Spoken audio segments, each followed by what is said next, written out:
Hello friends.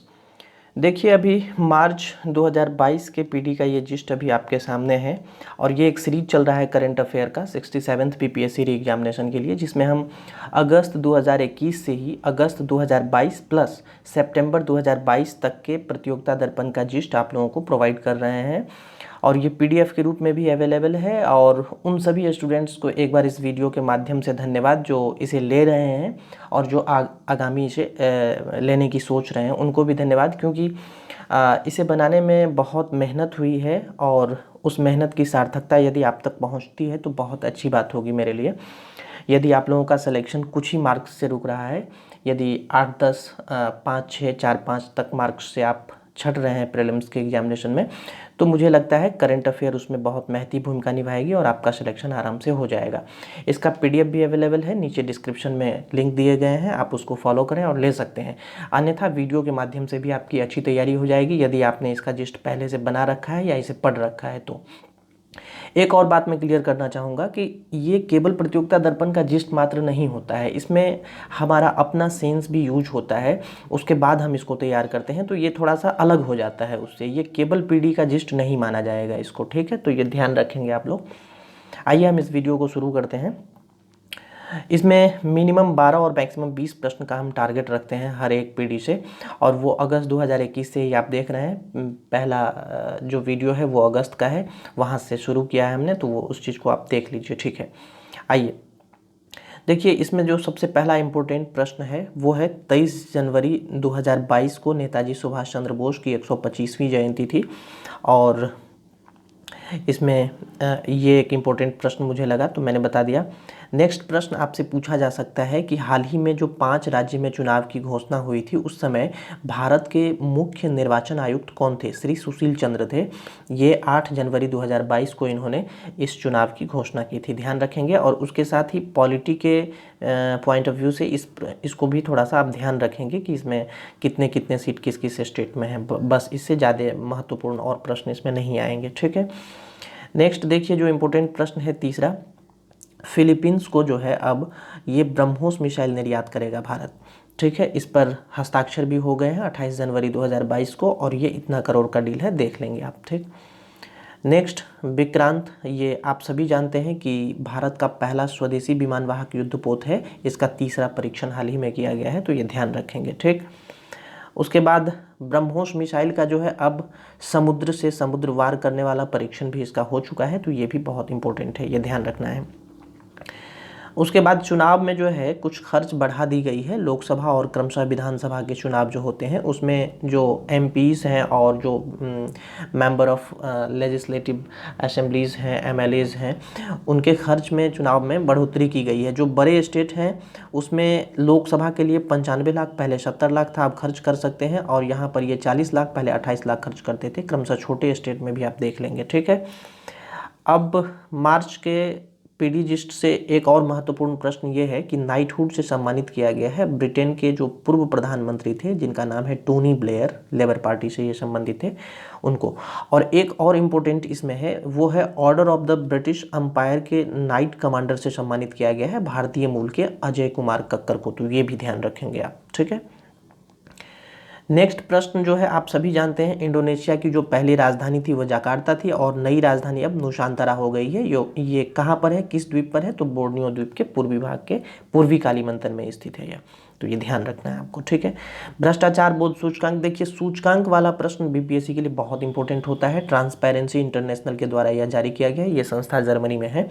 Bharat का इसमें स्थान जो है 85 है, स्कोर इसका जो है 40 है आउट ऑफ 100, ठीक है? और 2020 में इसका स्थान क्या था? वो था 86वां, ठीक है? इसमें प्रथम स्थान पर 3 देश इस बार हैं, डेनमार्क, फिनलैंड और न्यूजीलैंड, तो ये ध्यान रखेंगे। और लास्ट का 180वां देश है दक्षिण सूडान। आइए देखिए, ये प्रश्न इंपॉर्टेंट बहुत ज़्यादा मुझे लगा इस बार 67th री एग्जामिनेशन के लिए। आप इसे बहुत अच्छे से पढ़ कर जाएंगे, क्योंकि यहाँ पर देखिए एक नोट लिखा हुआ है। 66th बीपीएससी में जो प्रश्न पूछा गया है वो मैं यहाँ बता दिया हूँ। इजराइल से शांति समझौता स्थापित करने वाला पहला अरब देश कौन था? ये 66th बीपीएससी में पूछा जा चुका है, यहाँ देख रहे होंगे आप। तो इज़राइल का भारत के साथ थोड़ा अच्छा संबंध है, तो वहाँ कोई भी घटना होती है तो वो भारत के किसी भी एग्जामिनेशन के लिए इम्पोर्टेंट थोड़ा सा हो जाता है करंट के दृष्टिकोण से। इसाक हरगोज राष्ट्रपति इज़राइल और नफ्ताली बेनेट पीएम इज़राइल। हालांकि नफ्ताली बेनेट अब वहाँ के पीएम रहे नहीं हैं, हम आगे इसकी चर्चा करेंगे, लेकिन इसको आप ध्यान रखेंगे, ठीक है। इन्होंने यूएई की यात्रा की थी। यात्रा का कारण क्या था? तो यात्रा जो है 67 के लिए बहुत महत्वपूर्ण है, हमने लिख दिया है, आप देख रहे हैं, क्योंकि फ़लस्तीन जो है इसको लेकर इजराइल के साथ विवाद चल रहा है और यूएई की संबंध अच्छे नहीं थे आपस में, इसके कारण तो इसी पर जो है इन लोगों ने अपनी जो शांति समझौता भी इन्होंने किया था अमेरिकी राष्ट्रपति ट्रंप की अध्यक्षता में यूएसए में ही। तो ये आप ध्यान रखेंगे, अगस्त 2020 में इनका शांति समझौता हुआ था दोनों देशों के बीच। किसके बीच? इजराइल और संयुक्त अरब अमीरात के बीच। तो ये ध्यान रखेंगे। उसके बाद फ्रीडम कॉन्वॉय एक टर्म आया है, ये तो कहीं हो सकता है पूछा जाए। कनाडा के ट्रक चालकों के द्वारा कोरोना वैक्सीन की अनिवार्यता के विरोध में इसको शुरू किया गया था वहाँ पर, तो ये ध्यान रखेंगे, ठीक है। नेक्स्ट प्रश्न जो इम्पोर्टेंट है वो हम देखते हैं। देखिए इसका पीडीएफ जो है वो हम टेलीग्राम पर अवेलेबल करवा देते हैं, सिर्फ एक पेज का देखिए यहाँ तक, और जो पीडीएफ ले चुके हैं उनके पास तो है ही ऑलरेडी। तो ये बहुत इम्पोर्टेंट है और इसको आप देख के जाएंगे, इसके सारा डाटा को। यहाँ तक देखिए वित्त मंत्रालय और एनएसओ के डाटा में थोड़ा सा अंतर रहता है, वो चीज़ यहाँ हमने लिख दिया है। कई बार बीपीएससी ऐसा करती है कि डाटा बाद में अपने फाइनल आंसर की में चेंज कर देती है कि नहीं इसने ऐसा कहा था, तो ये ध्यान रखेंगे आप, ठीक है। नेक्स्ट जो है आपका प्रश्न जो इम्पोर्टेंट है वो देखिए, यहाँ से दो चीज़ें मैं कहूँगा आपको याद रखने के लिए। आधार वर्ष, एक उपभोक्ता मूल्य सूचकांक का और एक थोक मूल्य सूचकांक का, इस दोनों का आधार वर्ष आप ध्यान रखेंगे हमेशा, ठीक है। और जारी करने वाला जो मंत्रालय है उसका भी ध्यान रखेंगे। नेक्स्ट प्रश्न देखिए, विदेशी मुद्रा कोष से। यहाँ देखिए हमने इसीलिए बताया ना कि इसको तैयार करने में बहुत अलग स्ट्रेटजी यूज़ करते हैं हम, क्योंकि हम पिछले 5-6 साल के प्रश्नों को अपने आगे रखते हैं, उसके बाद ही हम बनाते हैं इस लिस्ट को। तो देखिए 66th बीपीएससी में फिर यहाँ से प्रश्न पूछे गए थे और वो प्रश्न पूछा गया था रुपया में। देखिए यहाँ पर लिखा हुआ है, ये ध्यान से देखिए आप, ठीक है। तो ये रुपया में इसको आपको अरब डॉलर को कन्वर्ट कर लेना है। यहाँ पर विदेशी मुद्रा, भारत का जो विदेशी मुद्रा कोष है वो 31 दिसंबर 2021 के अंत में 633.614 अरब डॉलर था। विदेशी मुद्रा में शामिल क्या क्या होता है? तो इसमें विदेशी मुद्रा परिसंपत्ति, स्वर्ण, स्पेशल ड्राइंग राइट्स एसडीआर, और जो इंटरनेशनल मॉनेटरी फंड है आईएमएफ उसके पास सुरक्षित भारत की जो राशि है वो, इन चारों चीज़ को मिलाकर बनता है विदेशी मुद्रा कोष।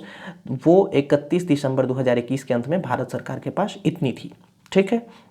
ये ध्यान रखेंगे आप। और यदि पूछा जाए कि भारत विश्व में किस स्थान पर है विदेशी मुद्रा कोष के मामले में, देखिए इसमें कुछ चेंजेस हुए हैं, हम आगे की पीढ़ी में बताएंगे आपको। अब जो है रूस को छोड़ते हुए भारत आगे आ गया है, ठीक है, तो ये भी ध्यान रखना है। चीन, जापान, स्विट्जरलैंड के बाद भारत है, उसके बाद रूस चला गया है 5वें स्थान पर। इसमें थोड़ी बहुत उलटफेर होती रहती है, क्योंकि रुपया और डॉलर के मुकाबले कभी कभी यदि ऊपर नीचे होता है तो ये चीज़ आपको थोड़ा सा एग्जामिनेशन के टाइम तक इसे कन्फर्म होते रहना पड़ेगा, ठीक है। देखिए आरसीईपी विश्व का सबसे बड़ा व्यापार समझौता है, 1 जनवरी 2022 को इसे लागू किया गया है। हालांकि इस पर हस्ताक्षर 15 देशों ने 15 नवंबर 2020 को ही कर दिए थे। आरसीईपी है क्या? यह है रीजनल कॉम्प्रिहेंसिव इकोनॉमिक पार्टनरशिप, यानी क्षेत्रीय व्यापक आर्थिक भागीदारी, ठीक है।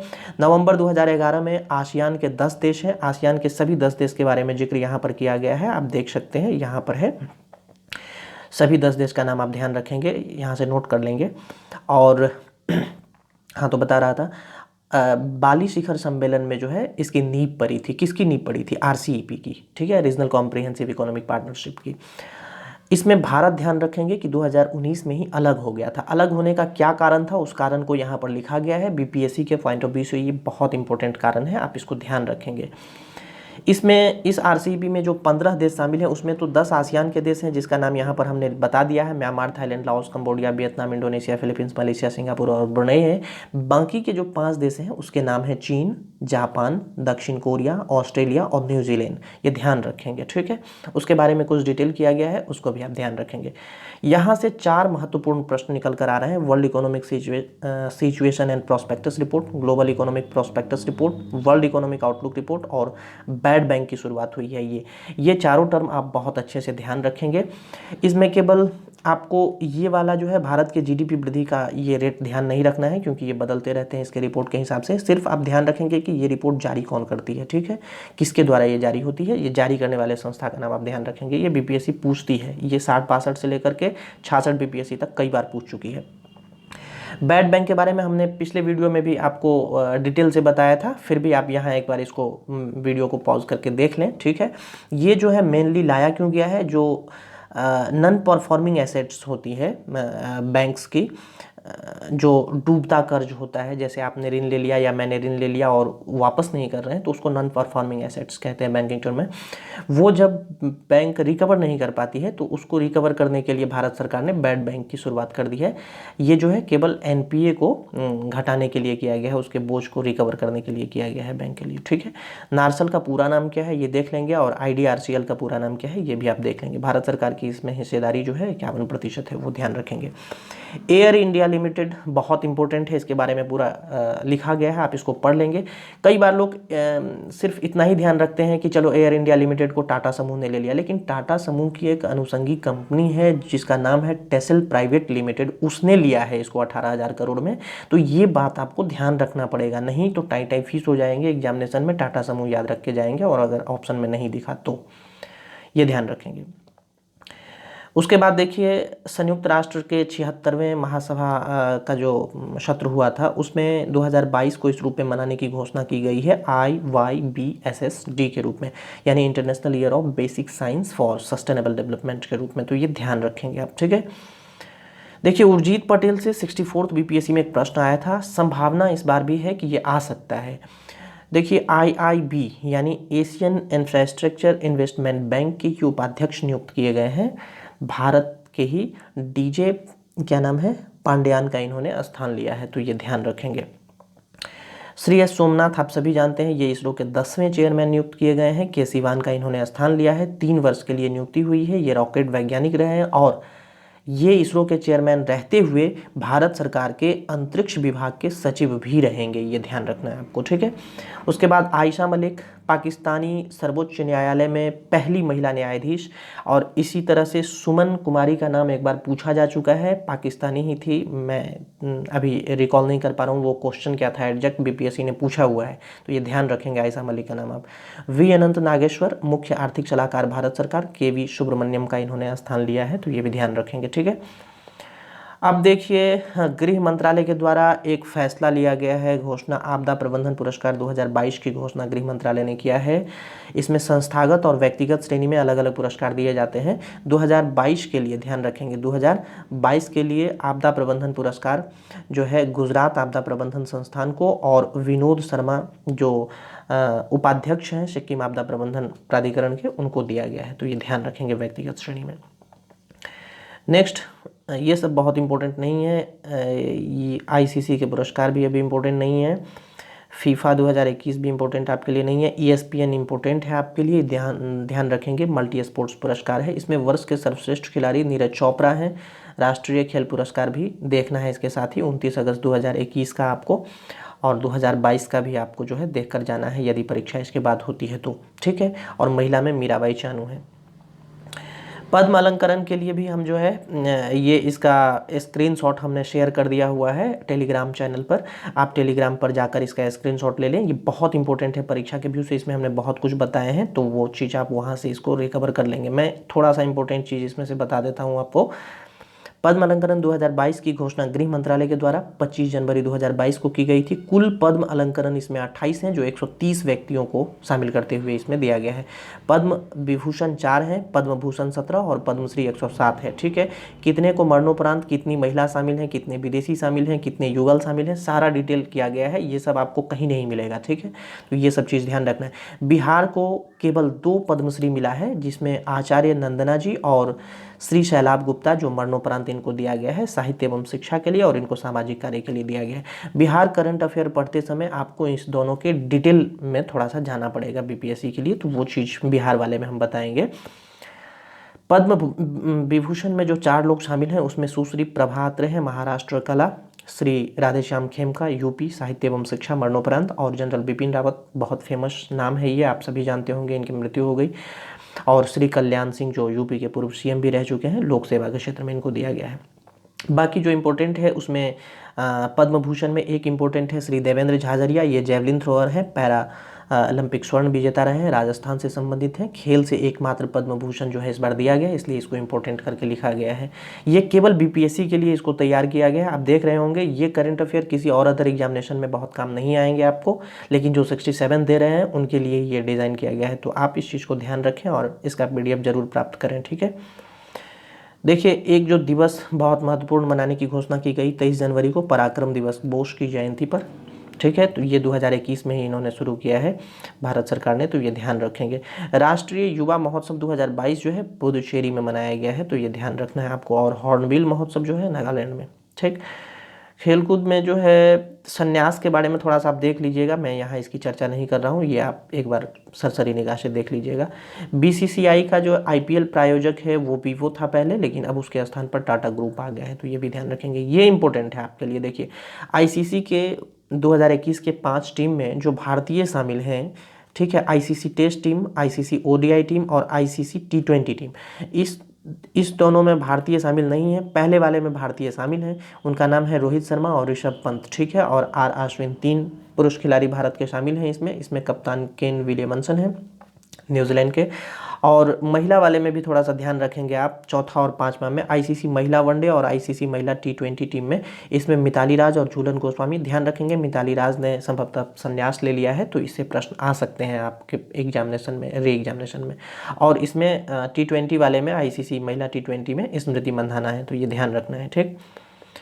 अब जो नेक्स्ट है आपका, देखिए ये बहुत इंपॉर्टेंट प्रश्न है, क्योंकि मैं बता रहा हूँ क्यों इंपॉर्टेंट है। Australian open tennis 2021, US open tennis 2020 से प्रश्न 66 BPSC में पूछे गए थे, उसमें महिला एकल विजेता का नाम पूछा गया था।